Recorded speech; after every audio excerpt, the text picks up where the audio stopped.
fellow educators. I am Teacher Ellaine, and today allow me to guide you in our review for the subject, the Survey of English and American Literature. If you're planning to take your LET examination, this video is for you.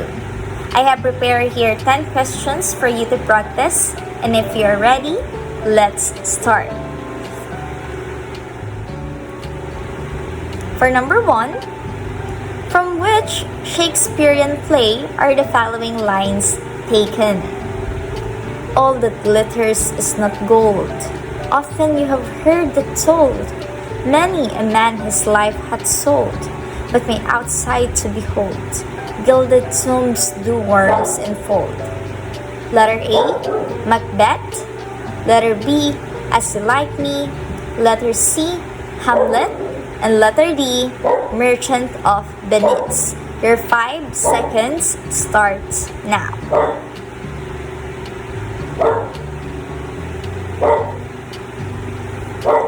The correct answer is letter D, Merchant of Venice. So these lines came from the play The Merchant of Venice and specifically could be seen from the Act 2, Scene 7, which is spoken by the Prince of Morocco. So why other choices are incorrect? For letter A, Macbeth, so the following lines did not appear to the play Macbeth and it has a different theme. For letter B, As You Like Me is not existing at all. So you could mistaken it as a variant of the play As You Like It. For letter C, Hamlet, so it is very much different from the play The Merchant of Venice because it has the theme of revenge and madness. So we are clear for that. Number 2, in Walt Whitman's poem, O Captain, My Captain, who is symbolically referred to as the captain? So these are the lines. O Captain, my Captain, our fearful trip is done. The ship has withered every rock. The prize we sought is won. Letter A, Thomas Jefferson. Letter B, Abraham Lincoln. Letter C, John F. Kennedy. And letter D, George Washington. Your timer starts now.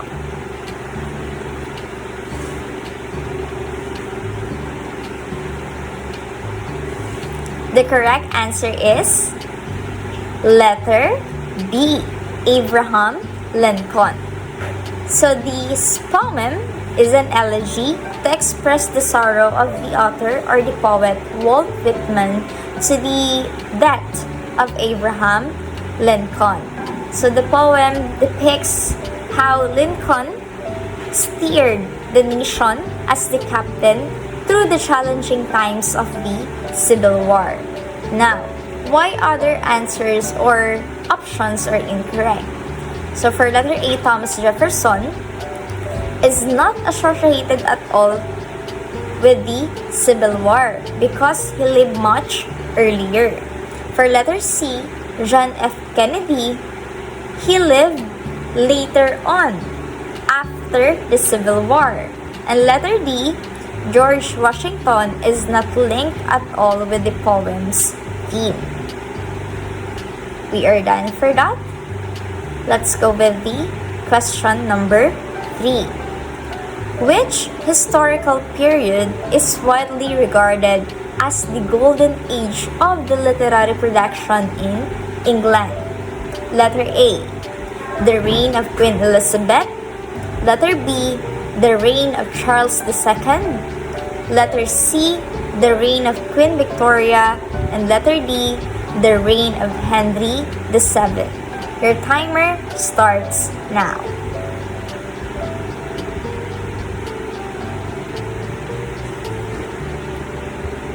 The correct answer is letter A, the reign of Queen Elizabeth, or known as Elizabethan age, which is around 1558 to 1603. So it is mostly known as the golden age of the English literature. Why? Because in the Elizabethan era, the literary pieces produced by Shakespeare, Marlowe, and others marked the flourishing moment of the literature. Why other options are incorrect? For letter B, the reign of Charles II. So it is the Restoration period, but the literary pieces is not as rich as the moment of Queen Elizabeth. For letter C, the reign of Queen Victoria or the Victorian era, there are great novels during this time, but then it is not that revolutionary. For letter D, the reign of Henry VII, or mostly known as the early Renaissance, is not yet the turning point of the literary era. So we are clear for that. Number 4, what is the essence of Martin Luther King Jr.'s dream as expressed in his iconic speech? If you are familiar with the speech, I Have a Dream. Letter A, freedom for Jews and Gentiles. Letter B, freedom for black men from Mississippi, Alabama, Louisiana, and the slums and ghettos of northern cities. Letter C, freedom for all of God's children. And letter D, freedom for America. Your timer starts now.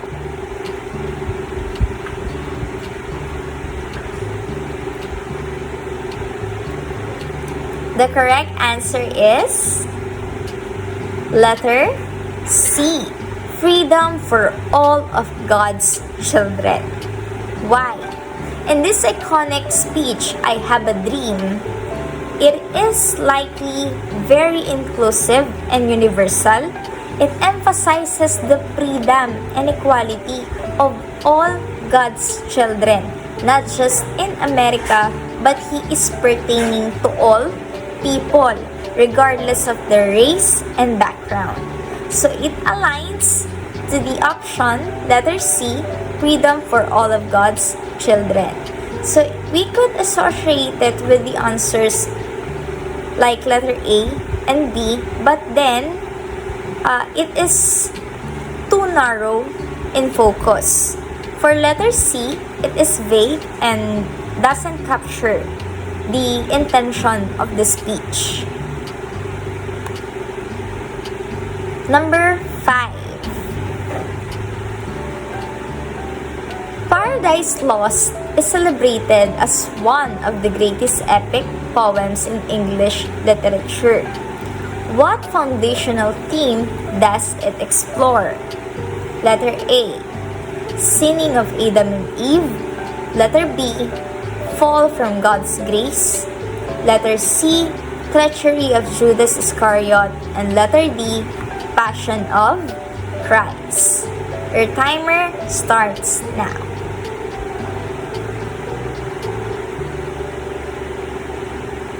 The correct answer is letter A, sinning of Adam and Eve.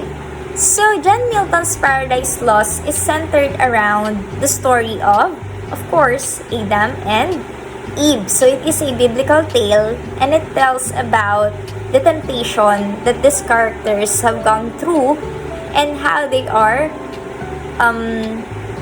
fall and expulsion from the Garden of Eden. So we could say that letter B is also a correct answer because they fall from God's grace. But then, it is very vague and it does not specifically center around the characters Adam and Eve. For letter C, it is not part of the poem. And letter D, it refers to the crucifixion of Christ and it is not the focus of the poem. Number 6. The Diary of a Nobody introduced the term potterish to describe someone who takes themselves overly or seriously. Who is the author of this satirical novel? Letter A, Anthony Trollope. Letter B, John Buchan. Letter C, Samuel Richardson. And letter D, George Grossmith. Your timer starts now.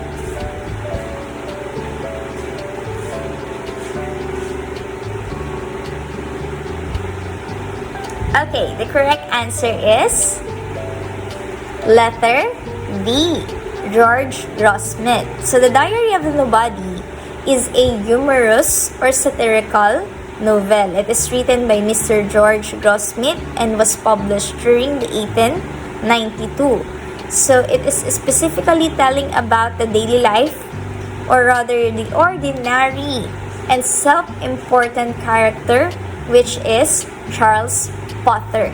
So we could say that the word Potterish came itself to the character of the story. So why other options are incorrect? Letter A, Anthony Trollope is also known as an author of satirical novel, but this is not the book he had written. Letter B, John Buchan is known for adventure theme of stories.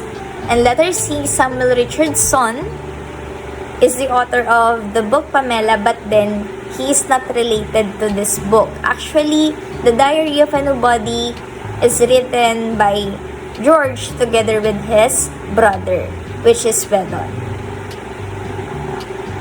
Let's move forward. Number 7. In which river setting are Mark Twain's novels The Adventures of Tom Sawyer and Adventures of Huckleberry Finn primarily set? Letter A, Nile. Letter B, Mississippi. Letter C, Amazon. Or letter D, Rio Grande. Your timer starts now.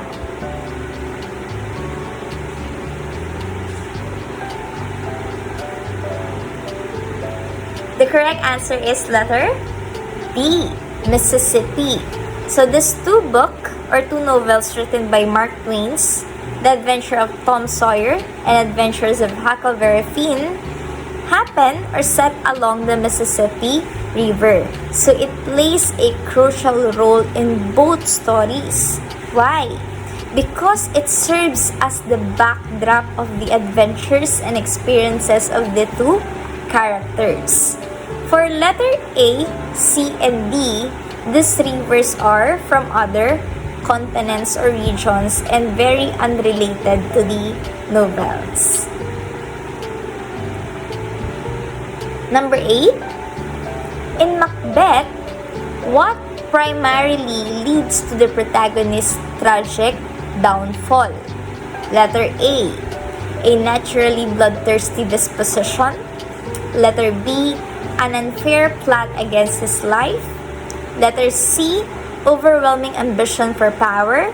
Or letter D, supernatural intervention. Your timer starts now.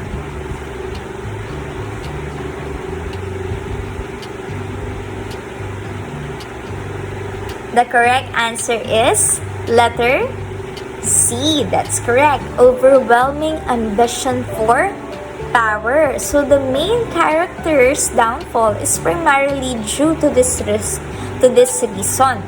Because Macbeth's intense desire to become a king drives him to commit murder and other terrible acts.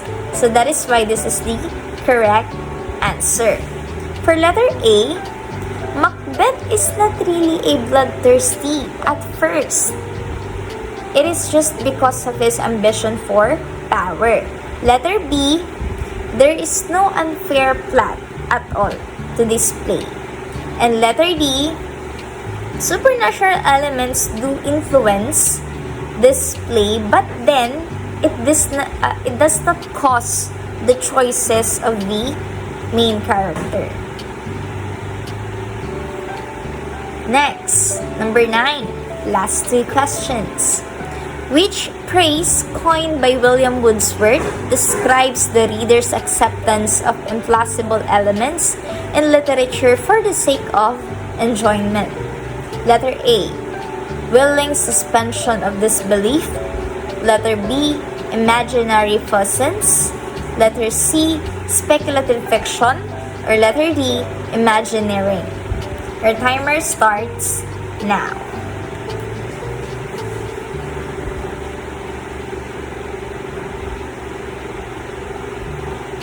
The correct answer is letter A, willing suspension of disbelief. So this phrase coined by William Wordsworth himself because it refers to the act of forgoing reasons and logic for the sake of enjoying fictional prose and stories in literature. For other choices, imaginary poesons, speculative fiction, and imagineering. So these incorrect choices are fictional or corporate terms, and it refers to a genre that is not literary accepted or not a literary concept. Next, last question. Based on Shakespeare's sonnet 116, which statement accurately reflects the poet's view of love? A. Love adapts to changing circumstances. Letter B. Love dissipates when lovers live apart. Letter C. Love never wanes even in old age. Or letter D. Love grows even to the edge of doom. Your timer starts now.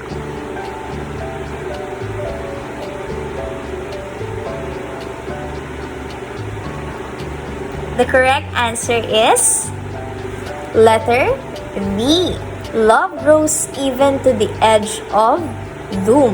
So in Shakespeare's sonnet 116, true love is described as enduring and unchanging, even in the face of challenges. So we could say that letter C is partially true, but not explicitly stated as the central message, because we are looking for something that is unchanging, something that is enduring, which is letter D shows.